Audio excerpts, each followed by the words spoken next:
worries because we got some rain showers potentially coming later this week, though, right? Yeah, we do. And I would actually say, as far as impacts are concerned, that the smoke will probably be a higher impact than what we're expecting rain-wise.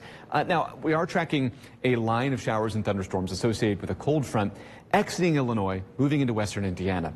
These showers and storms will weaken as they move eastward. There is some question as to how quickly they'll weaken, but we're not expecting intensification. We're not looking at a squall line, which is essentially something that brings a lot of straight line damaging wind with it through the evening. What we are looking at, though, is at least an increased chance for some scattered showers and thunderstorms, mainly between about midnight and you can see about 6, maybe even 8 a.m. So there is a window here where the chance is highest, especially for about Fort Wayne eastward. West of Fort Wayne, you might start to see some of that shower activity closer to 9 or 10 p.m. tonight.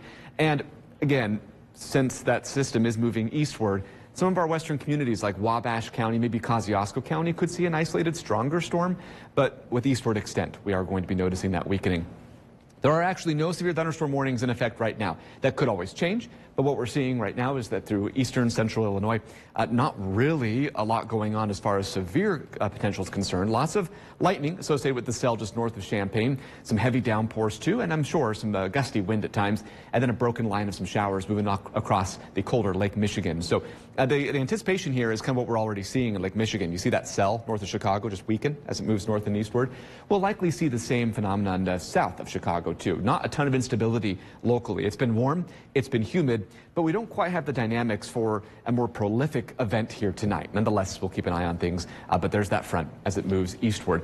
Now, the front isn't really going to do much for the air quality. The smoke is still expected to linger at the surface, so air quality is going to be moderate into tomorrow afternoon, meaning that those particularly sensitive to particulate matter like smoke or dust could struggle a bit tomorrow. But we're expecting it to at least be a little bit better than it was Saturday and Sunday as far as the intensity is concerned.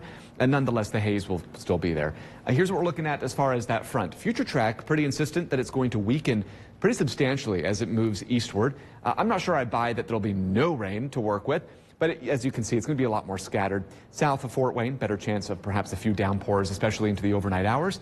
And then we're clearing through the late morning and afternoon. By Monday evening, we have a secondary front move through. Again, not a lot of moisture to work with. Could see an isolated shower. And then that's about it for the, I'd say, until maybe the end of the week. Friday, Saturday, we might see a few more showers and thunderstorms return. Future temperatures put us at around 80 degrees by tomorrow afternoon. Then, by Tuesday, with that secondary front passing by, it'll be a bit of a cooler, drier day. You'll notice it in the air mass, too. Mid to upper 70s likely south of Fort Wayne, north of Fort Wayne into the low to mid 70s. One of the cooler days. But by Wednesday, we're back to around 80 degrees. That'll feel pretty comfortable. Here's a look at that 7-day forecast. You can see there's some haze added to the Monday and Tuesday forecast. Not expecting it to be overwhelming, but certainly noticeable. Now, Wednesday, Thursday, we'll see mostly sunny skies. The smoke forecast usually doesn't go out beyond about 48 hours, given how things can change. So we're going to keep an eye on that. But for now, I'm keeping Wednesday, Thursday haze free. A few scattered showers and thunderstorms are possible Friday with a high of 83 degrees. And as you can see, we're going to start cooling off just a little bit Saturday into Sunday of next weekend. Partly sunny, chance of maybe a little bit of rain or a storm. The uncertainty is too high Saturday to start getting specific, but we could see an isolated shower there. And then by Sunday, 81 degrees, overnight lows will be in the 60s. So some pretty typical summer weather, but I would say that this haze is kind of so extensive at times that I would hesitate to call it typical. Yeah, that's definitely not the typical part, but yeah. I was going to say rain-wise the past couple weeks, I feel like we've been pretty fortunate not having too much of it. So. Yeah. It's this time of year, too. You're expecting some scattered thunderstorms always this time of year, so a couple in the forecast aren't going to, you know, ruin anyone's day, I feel like.